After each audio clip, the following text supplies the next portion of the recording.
Hey everyone, welcome to the video. This is going to be the 6-game NBA slate for today on Draftkings, and we are finally back from the All-Star break. It felt like forever without NBA DFS. I mean, I like breaks and all, but once you start pushing a week of no NBA DFS, you really start to miss it, and I'm sure you guys did as well. So I'm happy it's back, and I'm looking forward to breaking down this slate. But before we continue, as always, if you guys could just leave a like, and if you're new to the channel, please hit that subscribe button. Really helps me out. Really appreciate it. Getting closer to 4,000 subscribers, so once we hit that, that'll be absolutely awesome. So I do appreciate all the support on here.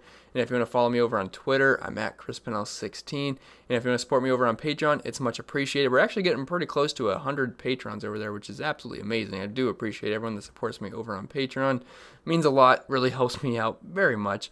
And if you do hit the link in the description below for my Patreon, you get access for the NBA, for example. You get access to my entire NBA spreadsheet that I put together every single night for the NBA season. You get access to my entire NBA data sheet, which is all color-coded, nice and neat, so you know what's good, what's bad. You get access to my projections, which I update all the way up until lock, because you guys know how crazy NBA news can get. I don't just do it once and upload it. I update it all the way up to lock. I mean, if the news comes out 5 minutes before lock, I will update the spreadsheet. You'll get updated projections. Then you get access to my cheat sheet, my DVP chart, my core plays, my Discord chat, which you can hit me up in there all day, talk to me, whatever you want to do, bug me as much as you want. I don't care. I will answer you as long as I'm not sleeping. And if you want to sign up for NASCAR, I mean, I absolutely love NASCAR. It's my favorite DFS sport personally. Not a lot of people cover it, so I feel like I got the stronghold on that. So we actually had a lot of people sign up for NASCAR, and we had a great first week of NASCAR, Daytona Busch Clash, the dual races, and the Daytona 500. Seemed to go pretty well. So even if you know absolutely nothing about NASCAR, I go over everything. I write articles, I do projections, my data sheet, cheat sheet, whatever you name it, I will cover it for NASCAR. If you have no idea what you're doing, you can still have success. We've had a lot of people in the Discord chat have absolutely no idea about anything about NASCAR. They still had success. So if you guys want to sign up, hit that link in the description below, and it really helps me out if you support me over on Patreon. And enough plugging and commercial time. Let's get into today's slate. So up top, we got the two Rockets and James Harden and Russell Westbrook. I think they're both awesome plays. If I have to pick one, I will pick Russell Westbrook just because he's been playing better relative to his price tag than James Harden. I believe they're like just a couple points different in points per game, and Russell Westbrook's substantially cheaper than James Harden, so I see no reason not to play Russell Westbrook over James Harden. But I want to go down in order here, so let's talk about James Harden first. It's a smaller slate, so I do have him listed here just because he has massive upside, and the matchup here versus Golden State is absolutely elite. If we head over to the DVP chart, Golden State, they rank, fourth worst overall this season for fantasy points given up. They rank 25th versus shooting guards, 27th versus point guards. Obviously an elite matchup here for James Harden. Also, we have a 232 total in this game, which is highest of anyone on the slate. Atlanta and Miami is very close at 231.5, but 232.5 is the highest for this slate. And I should mention, I'm doing this video a lot earlier than I usually do my videos. I usually do my videos from like 12 a.m. to 2 a.m. and I have most of the data uploaded by then. But it's like 8 p.m. here, so not a lot of data has been published. I do have the over-unders for Vegas, but that's about it. And then I do not have the rest data, but obviously these guys have been on the All-Star break, so you don't have to worry about rest purposes. These guys are well rested. So I just thought I'd let you guys know that's why some of the data is not showing up as of right now, because it's very, very early. But if we head over to the stats, or I should talk about the pace first, this is going to be a pretty fast-paced game. Houston's fifth in pace of play, which is obviously great. Love getting guys in fast-paced games. And Golden State, they've crept all the way up to near the top 10. They are 11th now. They were in the lower teens for a good portion of the year, creeping up to 11th in pace of play. And, you know, when you when you mesh together two bad defensive teams, both teams are pretty awful defensively, and both teams that play fast usually get pretty high scoring games, and that's what the Vegas total would reflect. And if we head over to the statistics for James Harden, he's got the highest points per minute rate of this player pool that I'm showing you guys right now. He's at 1.61 points per minute with a 36.6% usage rate. I mean, the numbers are very strong for James Harden. Now, when he's having a bad shooting night, he's gonna give you that snowflake on DraftKings, but if he's hitting his shots, he's got 80-point potential. So James Harden, you can certainly look his way on a smaller slate. Right below him, we have Russell Westbrook here. He comes in at 10,200. And if I have to pick one of these guys, I'm going with Russell Westbrook because he's just been much better point per dollar wise than James Harden has just consistently. They're going to play about the same amount of minutes, and Russell Westbrook's just been playing very well. He's excelling on the small ball. There's no Clint Capella, so there's just more rebounds to go around. And Russell Westbrook, he's taking advantage. He's got triple-double upside every single night. He's scoring a lot of points, and again, I want exposure to this game.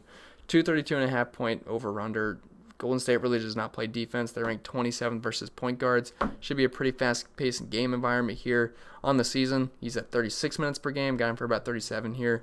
He's about 1.4 points per minute, 34.2% usage rate. And Eric Gordon is also listed as questionable. So if he happens to miss this game, you can bump up James Harden and Russell Westbrook even more. Not like Eric Gordon's the most dominant player in the world, but he's not afraid to take a ton of shots or have the ball in his hands. And he's going to play close to 30 minutes. So if you take him off the court, obviously it's going to help them out. So definitely you can play these two guys. If I had to pick one, again, I'm picking Russell Westbrook, but you can make a case for either. Going down the list here a little bit, we have Ben Simmons at 9,500. So I never really have a lot of success playing Ben Simmons, and especially at this price tag, 9,500. I think he's okay for GPPs. Probably not going to get there for cash games, but he's going to play all the minutes he can handle. We know that. He's going to play close to 40 here. Got him for 38. 217 total is not that great. Does not get me too excited, but I do like the matchup here versus Brooklyn. Also a pace-up spot here.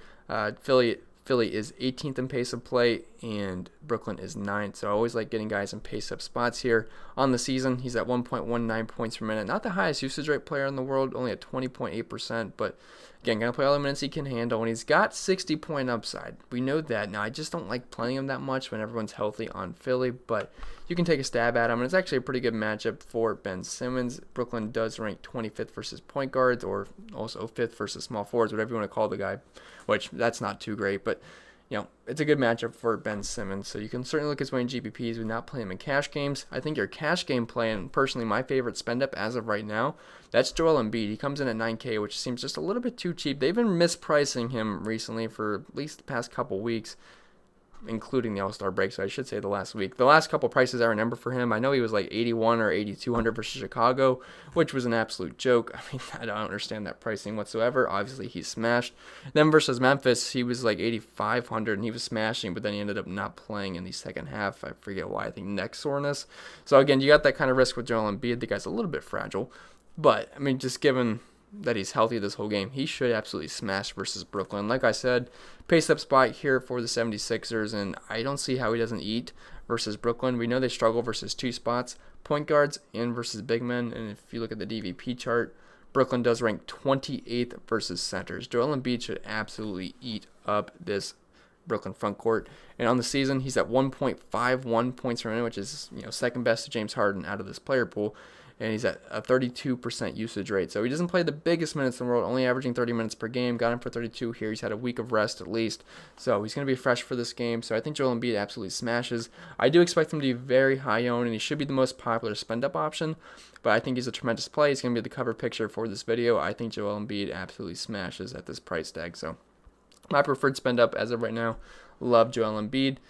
And then going down the list here, we have Jimmy Butler. He comes in at 7,900. Love the matchup here versus Atlanta. I also have a pretty high total here, 231.5. I do not know the line on this game. I had to assume it's quite a bit in Miami's favor, and it's also the same thing goes for the Rockets. I believe, actually, I think I saw there, I think they're at 13-point favorites.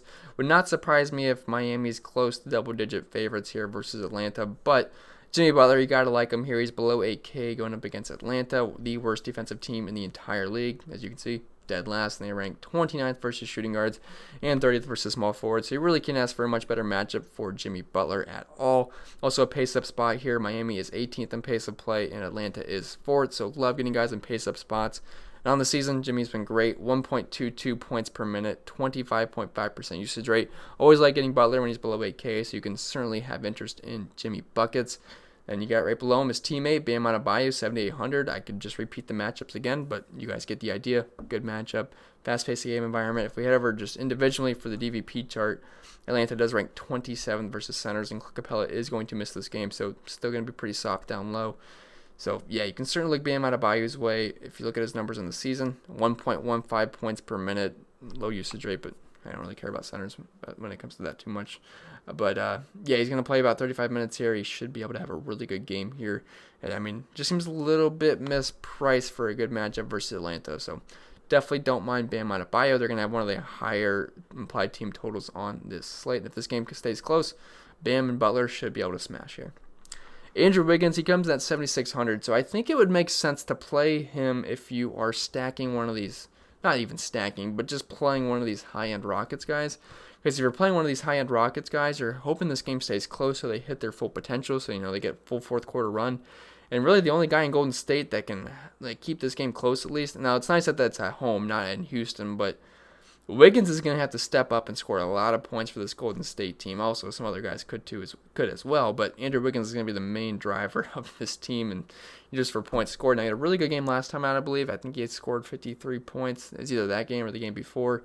But the load's going to be on him, and I think it would make sense. Again, if you play Russell Westbrook, you could pair him up with Andrew Wiggins and just, if this game pops off, and it's also the late game, so nothing wrong with getting those late-night hammers. So, yeah, Wiggins, you can certainly look his way. Now, these numbers, these is mostly with the Minnesota Timberwolves, but on the season, 27.8% usage rate, 1.09 points per minute.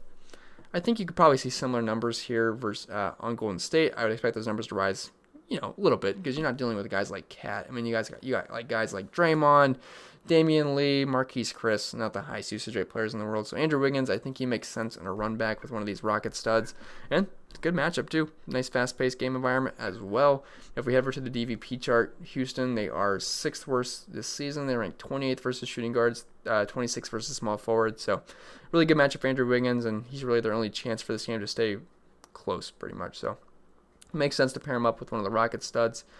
Going down to De'Aaron Fox, really like De'Aaron Fox. He's looking like one of my favorite mid-range plays, and I think this mid-range is very, very strong on this slate. So you got a couple of good spend-ups in Harden and Russell Westbrook. But honestly, I mean, if you want to go Joel Embiid as your highest-priced guy in your lineup, and then you could fill it in with guys like Butler, Bam, De'Aaron Fox, and a couple other guys we're going to talk about, I think that's certainly a good way to go because I love Fox in this matchup at 7,400. I like that he's below 8K. I always feel a little bit queasy playing De'Aaron Fox when he's above 8K, but once you get him below 7,500, yeah, I certainly have interest. The guy's got 60-point upside, and especially in this matchup versus Memphis. I love this matchup, and we have a pretty nice 229 total here.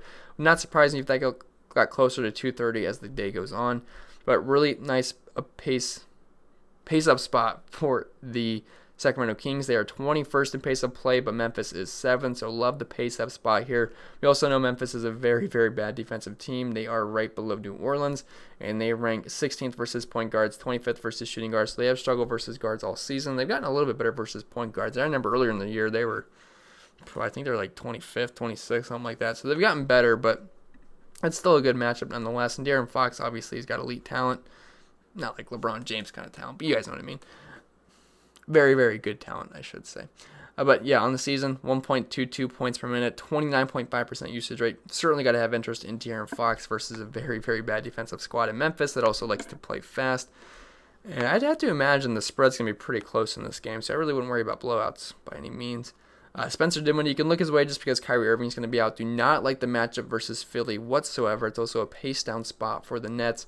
And if we head over to the DVP chart, I mean, Philly's obviously rock solid. They're the best defensive team for fantasy points given up this season. They are very, very good. They're ranked 2nd versus point guards. I threw them on here just because Kyrie's going to be off, and we knew how good Spencer Dinwiddie is when Kyrie doesn't play. Now, obviously, Karis LeVert's going to hurt that because earlier in the season we were playing Spencer because, Kyrie Irving was out and Karis LeVert. Obviously, with LeVert being back, that hurts him a little bit. But on the season, he's at 1.18 points per minute with a 29.7% usage rate. That shoots over 30% with Kyrie off the court, and that gets over 1.2 points per minute with the Kyrie off the court. So you can look his way. I do have a lot of interest in a lot of these 76ers, so you could always run him back with Spencer Dinwiddie. I have no problem with that. Not a core play for me, but he is decently cheap, and I did want to talk about him. So you can look his way. Christian Wood, basically because there's a lack of bodies on Detroit. I mean, Drummond's not there. Markieff Morris, Blake Griffin, Reggie Jackson just got dealt. Luke Kennard's not going to be playing. Don't even remember if I'm remembering anybody else, but it's pretty much just him and D Rose at this point. Just the guys you could rely on, really. So I put Wood on here, and if you take all those guys off the court, Christian Wood's got a 25.1% usage rate, and he's at 1.3 points per minute. That's not bad at all. And if you give him 1.3 points per minute, getting over 30 minutes in this game, he should be able to pay off his price tag. Sorry, the video cut. I just had to get a drink really quick. But, Christian Wood, like I said, 1.3 points per minute at 32 minutes, just for a projection. That's not too bad. Now, I do worry about the matchup versus Milwaukee. He could always get in trouble if he's foul trouble if he's on Giannis. But it's a nice pace-up spot here for Detroit. As you can see, they are 25th in pace of play. Lost my spot yet. 25th in pace of play. Milwaukee is first. So you're getting a massive pace up spot here. And as you can see, his regular numbers on the season, 1.15. So that goes up 0.15, which is pretty drastic. And that usage rate goes up about 5%. So like the bump here. And like I said, all those guys are off the court. On the season, he's only averaging 19 minutes per game. But with all those guys off, he should get over 30 minutes, which is what he's been doing recently. So yeah, Christian Wood, I like him. It's just the matchup's pretty sucky, and he could always get in trouble with Giannis. But put over to the DVP chart, they do rank 12th versus power forward. It's not like they've been absolutely locked down. 16th versus centers. So I still think he's a solid option below 7K, just because of how good he is point per minute wise. And the guy's got 50-point upside. We've seen it. So don't hate Christian Wood. Buddy Hield, your 3-point contest winner. That was pretty sweet. I actually didn't watch it live, but I did see the highlights and won in the last shot, which is pretty nice. Back-to-back, 27 points, I believe. But yeah, Buddy Hield, maybe they gave him some confidence. I don't know, but he comes in at 6,600, and I just like the matchup here versus Memphis. If we head over to the DVP chart, Memphis, like I said, very poor defensive squad, like I already mentioned earlier, but they rank 25th versus shooting guards, 24th versus small forwards. This is a really good spot here for Buddy Hield. Fast-paced games like this bode well for him because he can take a lot of threes, and if he's hot, he's going to pay off his price tag. Going to play over 30 minutes here, and pace that spot, like I said, suits a guy like him well. He's over a point per minute on the season, 1.03 points per minute, 27% usage rate. I think Buddy Hield's a pretty fine lineup filler. Wouldn't go out of my way to play him, but if you want to stack that Sacramento-Memphis game up, you can play him for sure. Or just as a last piece fit, I don't mind that either. Tobias Harris, he seems a little bit too cheap here. He's going to play over 35 minutes. Now, I typically like playing these 76ers when someone's missing, but they just seem a bit underpriced besides Ben Simmons. Ben Simmons is overpriced, but Tobias is good price. Josh Richardson's a good price, which we'll talk about in a little bit. And Joel Embiid's a really good price. So I like buying lowish on these 76ers. But it's a good spot versus Brooklyn. I forget, was this the game that Tobias Harris went absolutely off? I know I believe Embiid was out. I forget who was out, but I'm pretty sure this is the game that Tobias Harris might have went absolutely nuclear. You can correct me if I'm wrong, but I'm just trying to remember. I don't have game logs in front of me, but either way, I think he's still a pretty solid play. 6,400 versus Brooklyn. Nice fast-paced matchup. Suits a guy like him well. And if he's hot from three or just hot from anywhere, really, he's going to pay off this price tag pretty easily. And on the season, he's at 1.01 points per minute, 23% usage rate. He's fine. If you look individually at the DVP chart, they've been really tough on forwards. Brooklyn's been 5th versus small forwards and 6th versus power forwards, but I just like the price tag here. So I think Tobias is fine. Marquise Chris, I know it feels really gross playing over 6K for Marquise Chris, but the guy's got near 50-point upside. It's just true. It's gross to say, but it's a really good spot versus Houston. We know they really don't have any big men that can. PJ Tucker's their center. I don't even remember his height. Was he 6'7"? But yeah, Marquise Chris should be fine here. He's over a point per minute on the season. He's at 1.11 points per minute, which is not that bad at all. And if you take guys like D'Lo out, that goes up even more. Over a 20% usage rate. Going to get about 30 minutes here, and it would not surprise me if he got about 40 points here versus Houston. They're just so bad defensively.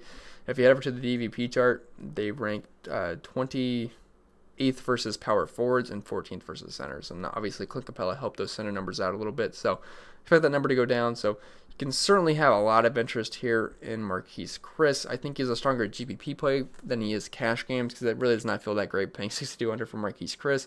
But certainly someone you could look to plug in for your cash games. It's going to be a good game environment, high total. If this game stays close, I think he can pay off in GPPs. Derrick Rose, 5,900. So again, they got rid of everyone on the Detroit Pistons. There's barely anybody left. So he's just going to be forced into an even bigger role. I know he looked awful in that first game he came back. I believe he played about 17 minutes. Did not play well at all. But he's had a long time to rest. So obviously a guy like Derrick Rose needs time to rest. So I think it's probably the best time to target him, especially it's going to be as fresh as he is going to be the rest of the season pretty much. So yeah, D Rose, he should get over 30 minutes here. Reggie Jackson's gone, Drummond's gone, all those guys. So if you look at his numbers without those guys on the court, he's got over a 35% usage rate, and he's at over 1.3 points per minute. So yeah, you got to have interest here below 6K. Matchup versus Milwaukee, it's tough, but Milwaukee does rank 14th versus point guard, so it's actually a little bit of a beatable spot for them. They rank point guards and centers is what they struggle with a little bit. So, yeah, I think Derrick Rose is fine. If you look at his numbers on the season, as you can see, he gets quite the bumps here because regularly he's at 1.2 and 31% usage rate. Gets about a 5% usage rate bump and about a 0.10 to 0.15 bump in the points per minute department. He's going to play more minutes than he usually does as well. So Derrick Rose, you can certainly look his way. It's a nice fast-paced matchup as well. If they can keep this game close, he'll be fine. Now the problem is they might not be able to keep this game close because Milwaukee, I believe, is double-digit favorites here. So just keep your eyes out on that. But Derrick Rose, he is fine. Bjelica at 5,900. I like this game. You know, these Sacramento guys are pretty fairly priced. And Memphis is just not that great defensively. I mean, they've been much improved this season, but not on the defensive side of the ball. And they rank 18th versus power forwards, 23rd versus centers. I think that's a pretty good spot for Bjelica. Keep losing my spot, sorry. But he's below 6K, which I do like. Pace-up spot for the Kings. Been about a point per minute guy in the season, 0.98 points per minute. Not a high usage rate player, but he does a little bit of everything. You'll get a couple of assists, rebounds, and he can shoot the three ball as well. So Bjelica, I think he's fine at 5,900.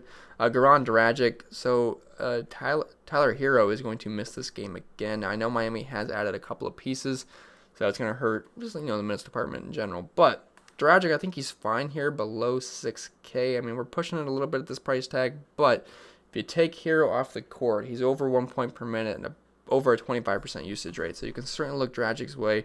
Should play over 30 minutes here, and it's just a really good spot here versus Atlanta, the worst defensive team in the NBA. 20th versus point guards, 29th versus shooting guards. Dragic's fine. He's got plenty of upside. I'll never forget the one time I played him. It was versus the Trailblazers, I think. He had like 60 fantasy points randomly, so I'll always have a soft spot for Goran Dragic because of that night. But you're going to definitely want pieces from Miami. It's a 231 over under here. Definitely want pieces here. Pace up spot, fourth in pace of play Atlanta is, and Miami is 18th. And on the season, 1.02 points per minute, 25.7% usage rate, and that's with everyone healthy. So Dragic, I think he's totally fine. Robert Covington, 5,500. So I played him the last time out. I forget who it was against. I want to say it was Boston. I'm not sure if that sounds right though. It might have been, I don't know. It's either whoever Houston played last. I don't know. He balled out at his price tag. I want to say it was Boston. I can't remember though, but he played very well. And 5,500, he's going to play mid-30s minutes. I think he's totally in play here. I definitely want pieces from this game. Highest over-under on the slate. And Golden State, they just suck defensively. If you look over to the DVP chart, they rank 28th versus small forward, and 15th versus power forward. So very good matchup for Robert Covington on the season. Again, you can't really use these numbers just because he's on a new team now, but he's at 0.94 points per minute. He's been about a point per minute guy this season. Low usage rate, and obviously that usage rate's not going to be that high when you're playing alongside Russell Westbrook and James Harden, so I would not expect the number to go up when you're going over to Houston. I expect the number to probably go down, but he's still fine. He does a little bit of everything, and he's good at getting steals as well, so you can look his way, and he can also hit the three ball. So if he can hit a couple threes, I think he pays off this price tag pretty easily, 5,500. Bruce Brown, he's going to benefit from everyone being gone in Detroit. They're probably going to have to go to their local YMCA to pick up some players at this point because they're getting a little bit low.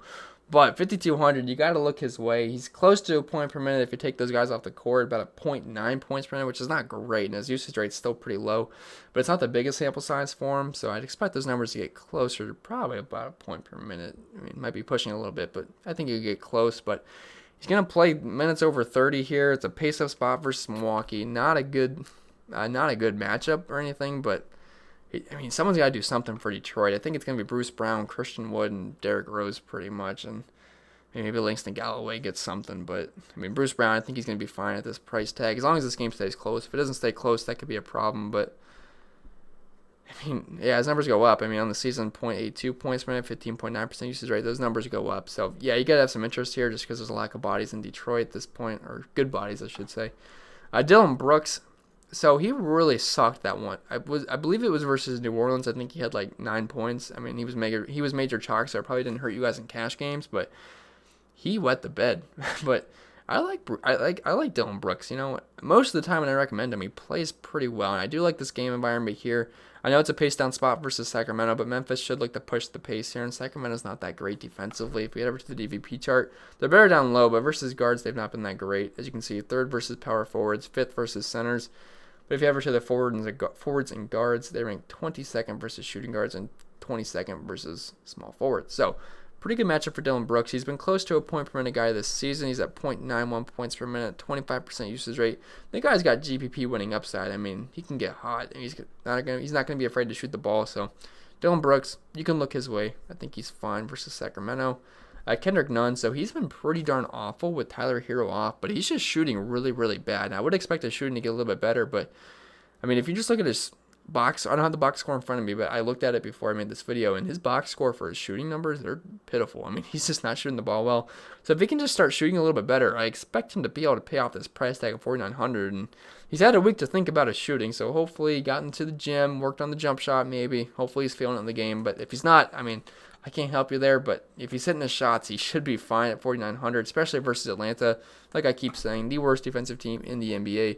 20th versus point guards, 29th versus shooting guards. So Kendrick Nunn, I think he's fine at this reduced price tag. And if you take Tyler Hero off the court, numbers get close to a point per minute and over a 20% usage rate. So Kendrick Nunn, you can look his way. Bogdanovic, again, just getting exposure to this game. I think this is an okay game stack just because no one's really that expensive. I'm not saying I'm over the moon. I'm just getting everyone I can from this game, but I kept landing on a lot of these guys when I was just looking through initial research. And Bogdan, he can be pretty hit or miss. I mean, he's got a low floor, but he's also got a pretty high ceiling as well. And I think a fast-paced game like this suits a guy like him well. He's not going to play big minutes. I got him below 30 here, but it's a good spot versus Memphis. Pace-up spot. On the year, 0.92 points per minute, 22.9% usage rate. But over to the DVP chart, Memphis, they rank 25th versus shooting guards, 24th versus small forwards. So pretty good spot for Bogdan. I don't mind him at all. PJ Washington and Cody Zeller, two teammates here, both pretty much big men. It's a really good matchup versus Chicago. I kind of grouped these guys together just for the sake of time. But PJ Washington, he will play more minutes. Cody Zeller will not. But Zeller's better on a point per minute basis. Zeller's at 1.04 points per minute. Again, not going to play as many minutes. But PJ Washington's at 0.82 points per minute. But I think they're both okay plays because if we head over to the DVP chart, both power forward / center are eligible. They rank Chicago, they're so bad down low. They rank 30th versus power forwards and 30th versus centers. They are dead last versus big men. So PJ Washington, and they also rank 19th versus small forwards. And then as you can see, they rank first versus point guards and first versus shooting guards. So teams attack them down low. So PJ Washington and Cody Zeller are both fine just because of how bad they are defensively. Not exciting to ever use guys on the Hornets, but it's whatever. I think it's fine. But this total is extremely low, 200.5. I'm not sure if we've had a game below 200 this season. I mean, if we had, you could let me know, but I really don't remember. But this is the lowest I can remember in a while. I mean, Chicago versus Charlotte, two slow-paced teams. Both teams don't really have much offensive firepower. I mean, yeah, Devontae Graham's okay, and Zach LaVine, but other than that, it's a little bit gross for both teams. So I don't expect a lot of points to be scored in this game. Going down one more, we have Josh Richardson at 4,200. I expect him to be pretty darn popular, and that's just because he's a little bit too cheap. And I really don't get the price tag because he made his first start back from injury the last game out, and he scored 33 fantasy points. I think he played over 30 minutes. And I don't see why that would change here. They really didn't raise his price tag too much. He was in that 3K range, which seemed like a joke, but I mean, 4,200 still seems a little bit too low for Josh Richardson at 4,200. So yeah, definitely got to have interest here. It's a pace-up spot for these 76ers. Like I said, I like a lot of these 76ers here. Well, I do like Simmons and GPPs, but I have more interest in Embiid, Tobias Harris, and especially Josh Richardson here. I mean, on the season, he's at 0.85 points per minute. I know that's not great, but at this price tag, he's got upside too. I mean, you got to take it. I mean, 4,200 is kind of like a layup cheap guy, in my opinion. I mean, things can change throughout the day, but I like Josh Richardson a lot here at 4,200. Got a 21.8% usage rate. Good matchup versus Brooklyn. Yeah, you can certainly look his way. I like him quite a bit. PJ Tucker, the least fun guy in the world to roster. It's a pain rostering this guy. The one time I rostered him recently, and he had a really good game. He hit like 3 threes. It was crazy. But other than that, it's really rough rostering PJ Tucker. He's the starting center for these guys now as well. But it's tough because if you look at these numbers, it's pretty bad. You're going to see a lot of red. I mean, he plays a lot of minutes. That's the only good thing about PJ Tucker. But he's at 0.63 points per minute. That's terrible. That is absolutely terrible. That's one of the worst in the league. And his usage rate is god-awful. I mean, if you look at everyone else on this slate, I mean, you got mostly the 20s. You got a couple of these centers and 17s, 15s, whatever. But 8.7%. That's That's bad. 8.7%. You're lucky when the guy touches the ball. I mean, he'll get a couple of corner 3 shots in. I mean, if they go in, they go in. But if they don't, he's probably not scoring, to be honest, unless he gets a lucky layup off of a rebound. But he'll pretty much stand in the corner. He's out there for defensive purposes. But he's okay at this price tag at 4K. It's a good spot versus Golden State. I mean, yeah, I totally get wanting exposure to this game. If Eric Gordon's out, obviously it'll help him a little bit too, just because more minutes to go around and more usage. But he's fine. Never exciting to play PJ Tucker, but this price point, it's a smaller slate. You can look his way. Jordan Poole, he's going to start at point guard at 4K. Not too bad. We know Houston's not a good defensive team. They rank 21st versus shooting guards, 20th versus shooting guards. Poole was never an exciting player to roster, but he's fine. 0.7 points per minute, but when you take D'Lo and Burks and Robinson off the court, that number goes up. He's got about a 20.5% usage rate, which again goes up. So should get about 30 minutes here, if not a little bit more, and I think it's a good spot. If this game can stay close, I think Jordan Poole can pay off that 4K price tag. I got Eric Gordon listed here. I know he's questionable, but if he ends up playing, 3,900 is not a bad price tag for him if he's going to get about 30 minutes here. I obviously don't love playing him when Russell Westbrook and James Harden are both playing, but just seems a little bit too cheap. He's grading as a pretty good point per dollar option in my projections as of right now.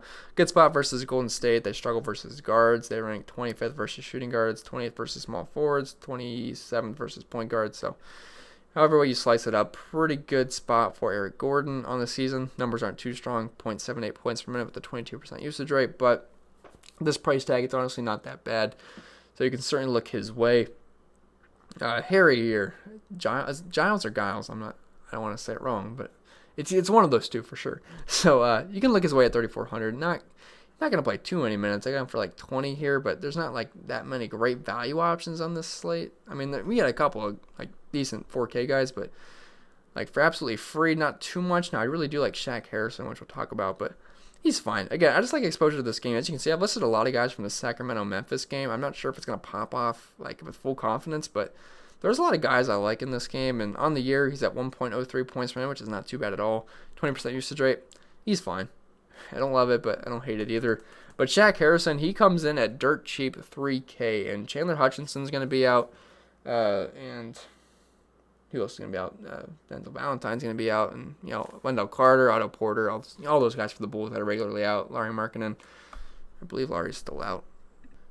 Yeah, Larry's way out. He's not even close. So, yeah, there's not a lot of guys for the Bulls right now. So, Shaq Harrison, with Chandler Hutchinson missing this game, he has a pretty good chance of entering the starting lineup here. And if you're going to get over 25 minutes at 3K, yeah, you're going to be on my radar. Now, again, this game's going to be gross for DFS purposes just because of this over-under at 200.5, and it's also a slow-paced game. But if you take all those guys off the court, Shaq is over a point per minute. 1.1 point per minute with a 23% usage rate. Not the biggest sample size, but at 3K, I will take it. I think he's probably the best point per dollar option at this moment as long as he gets the start. So Shaq Harrison, he's going to round out this entire player pool that I have interest in. It was a long video, but it was the first video back from the All-Star break. So I want to make it a little bit long, break down some more things. So yeah, Shaq Harrison, I think he's a pretty solid play at 3K. So that's going to be it for the player-by-player breakdown. Do want to talk about Overlay DFS really quick before we get out of here. Alright, so if you've been watching my videos for a while now, you already know who this is, but if you're new to the channel, this is OverlayDFS.com, kind enough to sponsor this video. Very new, not very new, but it's a new, fun, casual DFS website, more suited for the casual users, but I really do enjoy it. It's a nice supplement to my Draftkings that I play every single night. I'm not saying you have to quit Draftkings just to play Overlay, but you can always supplement it with OverlayDFS.com. Very fun website to play on. It's as simple as I'm about to make it sound. It's a pick'em-based website. So whoever you think is going to score the most points in the given matchup, you pick them, and if they outscore the other guy, you win that matchup. It's as simple as that. So this is a preview of tomorrow's slate. We have James Harden versus Giannis. We have Russell Westbrook versus Trae Young.